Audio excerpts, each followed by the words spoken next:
Lots of people have made videos about the ISC on server meshing, but I don't think anybody has really grasped exactly what CRG has said, because this was huge. Some massive changes, and I just don't think anybody's really talking about the right things to come out of this video. We're going to talk about this crazy post-it note, which changes everything. We're going to talk about the fact that Pyro, I think, is now closer than ever it was. And we've also got pros and cons to all this change in direction, because there's definitely some pros to this and there's some huge cons. So let's get into it.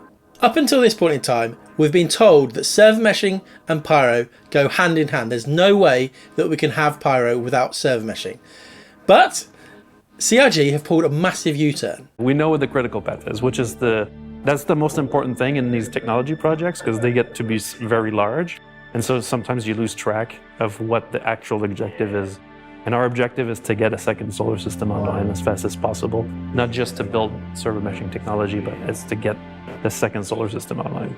When you actually do a jump to get to Pyro, we have to transfer authority from the Stanton DGS to the Pyro DGS. What we want to do, of course, is have multiple DGS per star system. But we're separating the actual jump gate stuff from the actual server meshing stuff, so that we get to the point so we can actually assure Pyro's delivery, and whilst we worry about the actual server meshing delivery. So we're actually, those are now, from our perspective, two different problems. CRG have now broken the link between Pyro and server meshing, and they're now seeing it as two separate problems, which is a big change. And the critical path, the main objective that they're trying to go after, isn't to deliver server meshing. The main thing they're after is to get the second solar system online. Now, this change in strategy has some big pros and maybe some bigger cons, but we'll get back onto that in a minute. First of all, how are we getting Pyro without this full version of server meshing? How are they going to do this? First of all, we've got this all-seeing, all-knowing post-it note that I think has been strategically dropped by CRG. They've shown it a couple of times in their ISC. What we've got here, in my guess, and it is a guess, there's a lot of speculation going on here. I think we've got what they're going to do to get us Pyro, we'll call it V1, and we've got their long-term goal, which is proper server meshing, V2. We've got V1, and I think the key point here is that what they're doing here is much, much more simpler than what they're going to eventually do in V2. Here in V2, we've got multiple transitions between servers, potentially, and the interspace here, the wormhole, the jump point bit, and Pyro. Whereas what we've got here, and what the hack, I think, that they're going to do to get us to Pyro, is basically to say, well, we'll just have one transition where we pass you between the Stanton game server and the Pyro game server. And my guess would be that because Pyro has not got as much going on as Stanton and isn't particularly full, is that they've said, well, the Pyro game server can handle the jump point animation and going through the wormhole, all that sort of stuff. So what they've basically got to work on is this crossover bit here between Stanton and Pyro. Now, they mentioned in this video a number of times, let's see if I can do it here, they mention the fact that they've got to separate the replication layer out from the dedicated game server. So at the moment, we've got a dedicated game server for Stanton, and in that is the replication layer. What they're going to do is, we'll do it here, use my terrible writing, call it the rep layer. They basically need to work on the tech and the structure and everything like that to remove it from the dedicated game server into its own service, replication layer, and then both dedicated game servers for Pyro and for Stanton will be able to communicate with that and know what's going on in the state of the universe, or the state of this shard, maybe, let's put it like that. And so that is crucial work, but that is basically the main part of the work that they've got to do. And then they've got to work out this transition. So the transition at some stage, say you're approaching the jump point in Stanton, you line up, you queue everything up, you start the animation. At some point, the authority for you, your ship, whatever's on your ship, the people on your ship, will have to be passed between Stanton's game server and Pyro's game server. And we probably won't see anything happen, it will all happen in the background, but you'll go through the jump point maybe, and then suddenly you're now under the full control of the Pyro game server, and that is what's keeping track of everything that's going on. Now, you might think, well, this is a bit of a waste of time because this isn't really scalable, and what we're doing here doesn't really help static server meshing in terms of, say we had Microtech as an example over here. The idea was that Microtech might be its own, have its own static server mesh server. And so what we're doing here by having this very small kind of point where you can transition doesn't really solve the issues that having a planet have its own server, that they're not the same issue. But let's let them walk before we make them run, maybe. The things that they learn by doing this V1 will hopefully be able to be applied to whatever they're going to do in the future, and then eventually will hopefully be applied to what they might do in something like a planet's own server. Hopefully that gives you an idea of what they are trying to do. And obviously what could happen is that CRG will release part 2 of their video and prove that I'm completely barking up the wrong tree and this isn't V1 and V2, but my guess at this stage is that V1 is what they're aiming for to get us Pyro as quickly as possible. Let's get into the pros of this massive change. First of all, we are going to get Pyro, and we're going to get it much sooner than we would if CRG had stuck to the original plan. Now, whether or not Pyro actually changes the game, we'll see. That's maybe something we'll talk about a bit more in the con section. But having a second system, it can't be a bad thing. It's definitely going to be a good thing. Hopefully we'll get some interesting missions in Pyro itself. Hopefully, as we talked about before, we'll get a bit of cross-system gameplay, economy stuff starting to happen.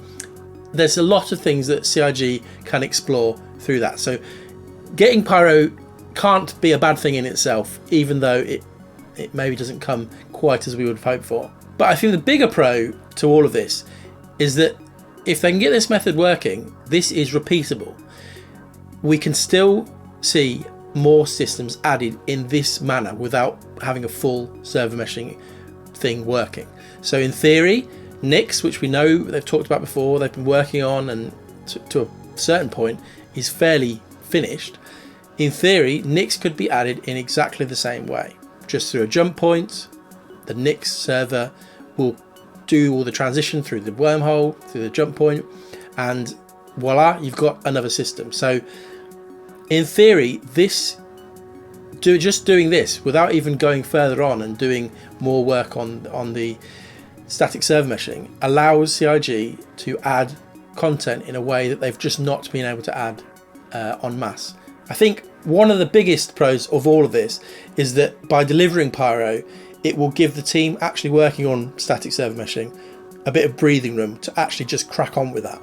And so the community won't be so kind of breathing down the neck of thinking, when's Pyro coming? When's Pyro coming? It's been the question that's been on everybody's lips for years now.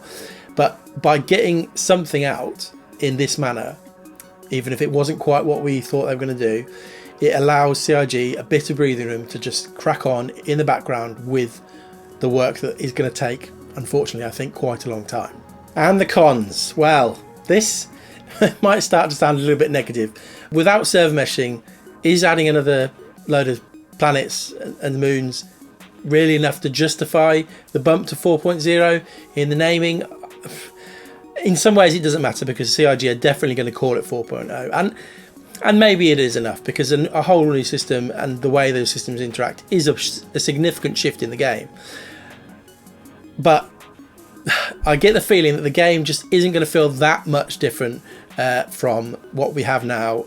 It will just be a larger play space, and the numbers, this is probably big con number 2, the numbers of players on the servers aren't going to change as far as I can tell. Stanton is still going to be, the Stanton server is still going to be absolutely hammered.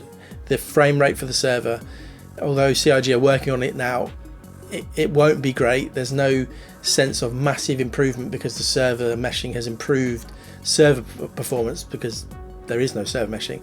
We're still going to have the Stanton game server, and it still has to run all of the landing zones, everything that's going on. So Stanton itself isn't going to be performing particularly impressively. Pyro might be different, because Pyro, from what we know, the system doesn't have anywhere near as much going on as Stanton itself. So performance in Pyro from a server side point of view might be better. Who knows? But probably the big thing is that what we thought when we had server meshing, we thought it was a moment for a change in the number of people on each server. So obviously we've gone up to 100 player servers, but we thought that when we get Pyro, we get some sort of server meshing, which means hopefully better ability to scale and more players on each server, or on each mesh server. Anyway, that's why it's complicated. But with this, we're just getting what we've got now with more play space, and so it won't really change the game. I don't think. It just isn't going to change how we feel with that idea of massive gatherings, big player battles.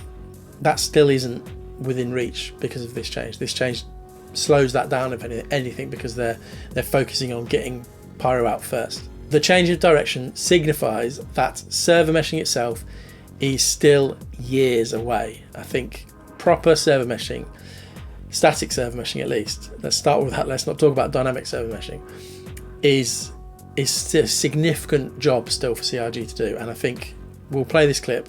Now we've got persistent entity streaming down there as a kind of foundational piece. That then opens up the opportunity to really kind of get this design that we've had, that we've honed, to really knuckle down and actually get it dashed out and get the first version out. Static server meshing, that is. This is a piece of work that's going to last for quite a long time.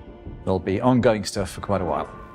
They know, CRG know, they've talked about inventing their way around problems in this video. They know that it's a big job, and I think if you thought CRG were coming into some sort of landing place with server meshing or beta, getting to the place where the game is technically, from a tech side, pretty close to being done, I think we're miles off. I think it's not crazy to think that the full finished product, dynamic server meshing, all sorts of stuff, is 10 plus years away. And that's my opinion. I think it's not crazy to think it will be that. It's going to take that long from where we are now. Hopefully that's completely wrong, but I think static server meshing is going to take a while, and I think dynamic server meshing is also going to take quite a long time. I hope I'm being overly pessimistic here, but I feel like they've got a lot of work to do, and they know it, and that is why they've gone in this direction. A lot of speculation in this video. I'd love to know your thoughts in the comments. Keep it clean, don't be too mean, but if you completely disagree with what I'm saying, that's fine. If you think I'm being too negative, please let me know. But other than that, see you soon. Bye.